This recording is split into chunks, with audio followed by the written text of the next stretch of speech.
Welcome to our fast and loose painting lesson. Today we're going to be painting this tree.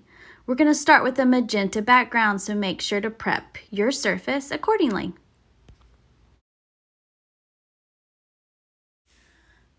Hi, I am Kara Hurd and I'm going to be teaching you my fast and loose painting style.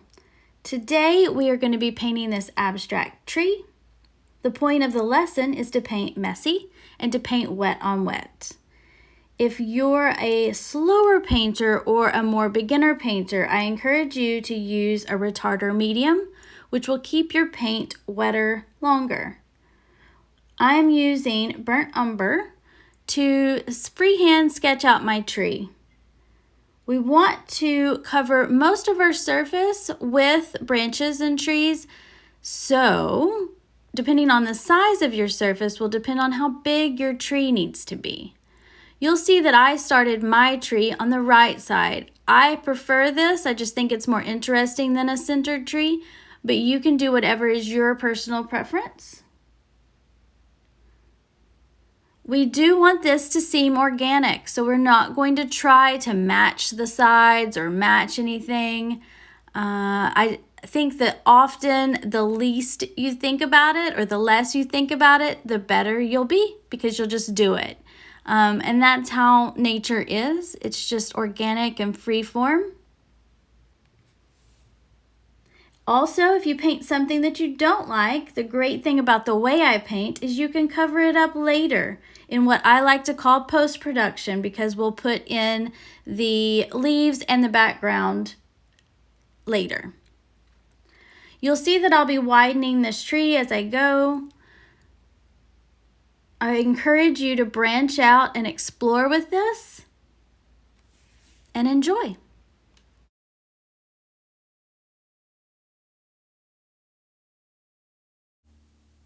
All right, so we're going to start to fill this in a little bit at a time.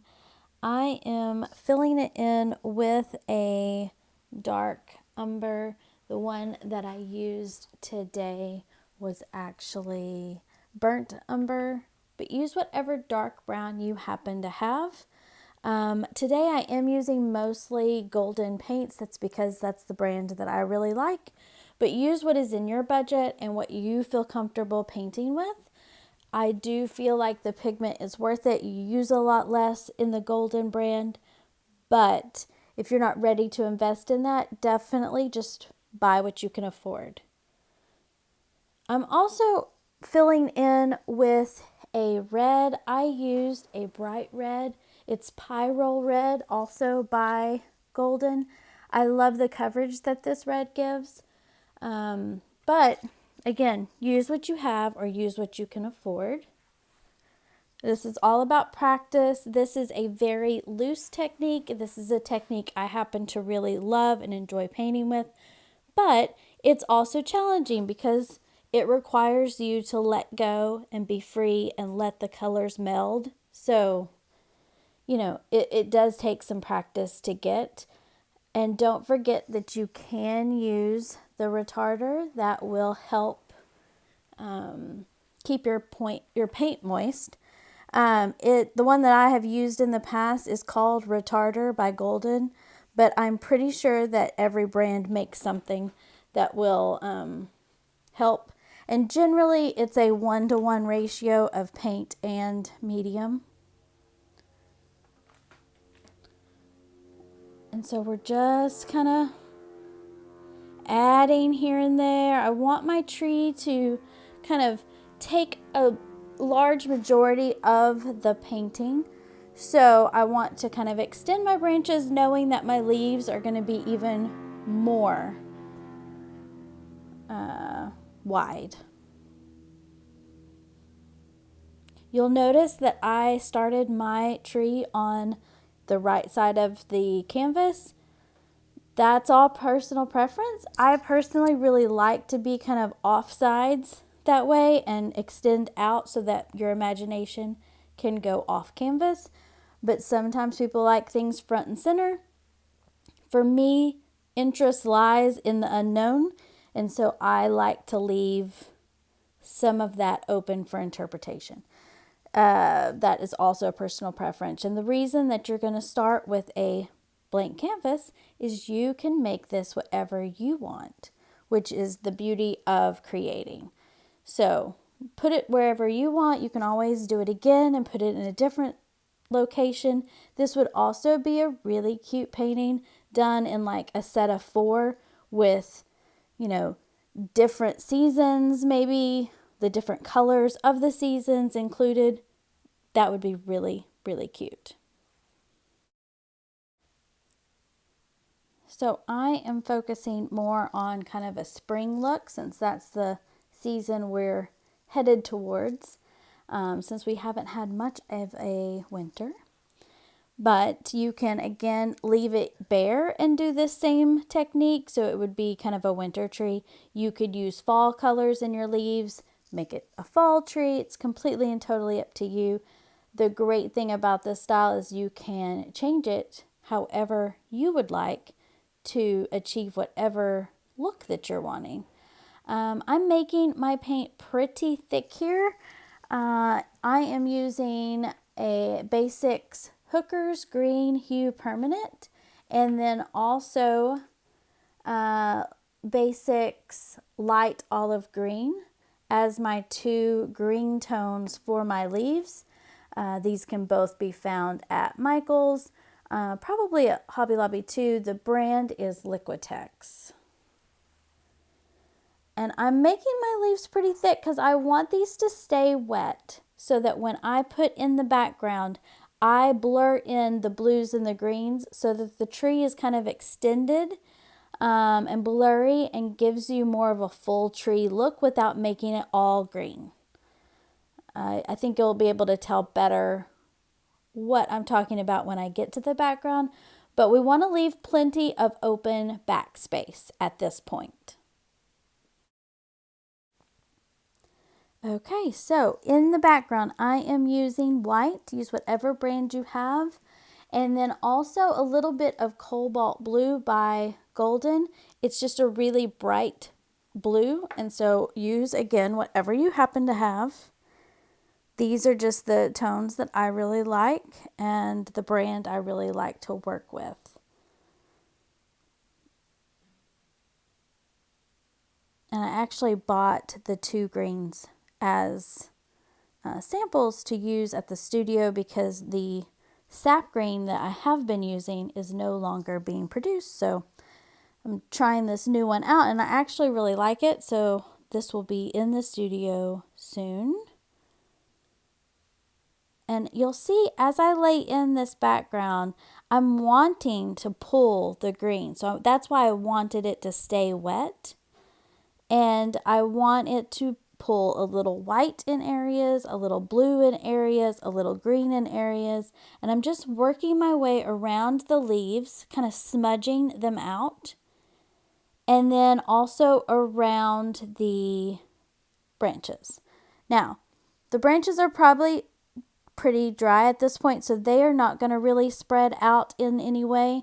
But if you did put retarder in the brown, it would also spread and smudge. So it's completely up to you, kind of whatever look you want to do. I didn't add any retarder, but I'm also a very fast painter.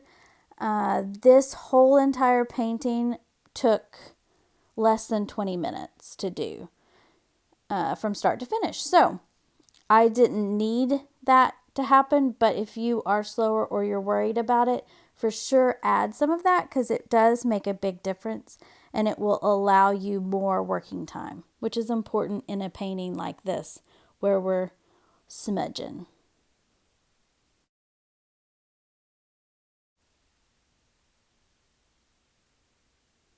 So we're just going to keep working that in, allowing ourselves to be messy, also allowing a little of that pink to show through here and there because it does add another level and area of interest. The color and the way that it pops against the other tones is appealing and pretty. It's not necessarily something you have to do, but if you are liking the little peaks of the pink, I would definitely let it be. If you chose a different color to underpaint, you can also leave parts of that showing.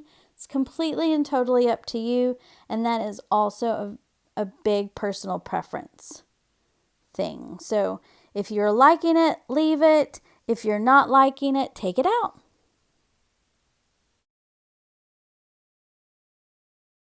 Okay, and we're going to move back out of there from the close-up so that you can see the overall picture a little bit better now. You'll see that I have little areas of pink that are poking through that I've allowed to happen. Like I just said, you can totally take those out if that's not something that you are enjoying. This is a kind of experiment in loosening up your brush strokes. So it's a great exercise to do if you feel like you're a very tight painter or that you have the need to control everything. This will help loosen that up.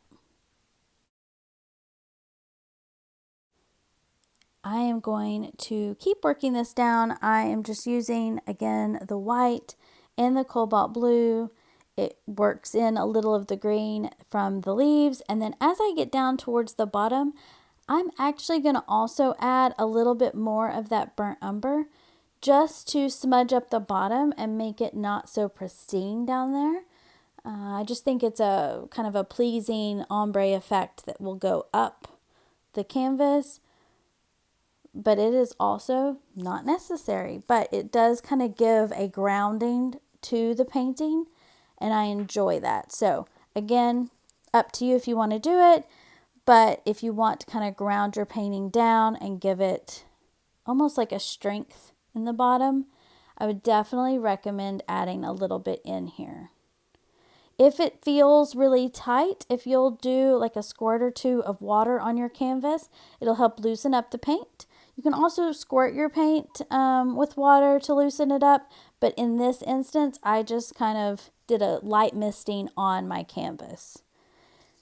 As long as the undercoat is dry, it's not going to be a problem. It won't lift anything up, but sometimes you'll find the problem where it will lift paint up, so you just kind of have to play with that.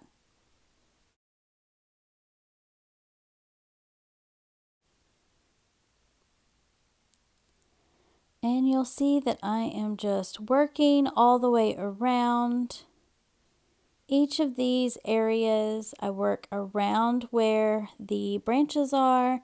If I go over the branches a little bit, it's okay because I'm going to go back in and relay those in. But I'm just adding the interest. The reason why I paint the way that I do is because I find it more interesting to look at. I find it more interesting to paint. So it, to me, gives kind of a soft, glowy appearance that doesn't necessarily happen if we were to lay the blue all down, then put the tree in, then put the leaves in. You wouldn't get this effect. And so by doing it the way that we're doing, you get this kind of almost like glowy internal nature that's just kind of the magic of what nature is, and it allows that to shine through in your painting in a way that you cannot get if you're just layering and then putting another layer and putting another layer. There's something about almost doing it kind of back-asswards that gives it this really pretty glow.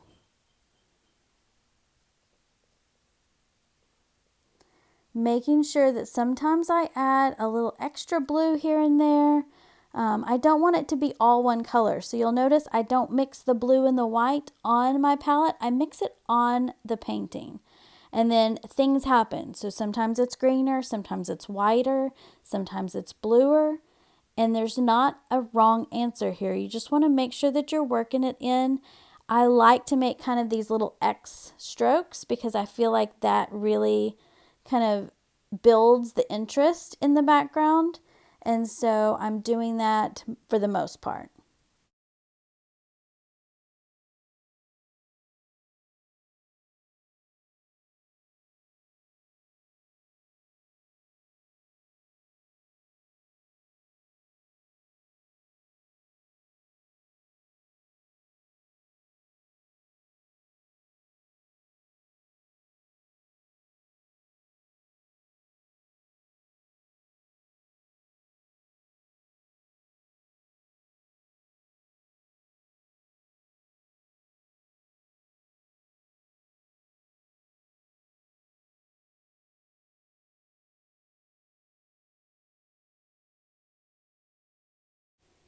And as we work our way down the side here, we're going to also add a bit more of that burnt umber to the bottom to smudge it in. Again, it helps ground our painting.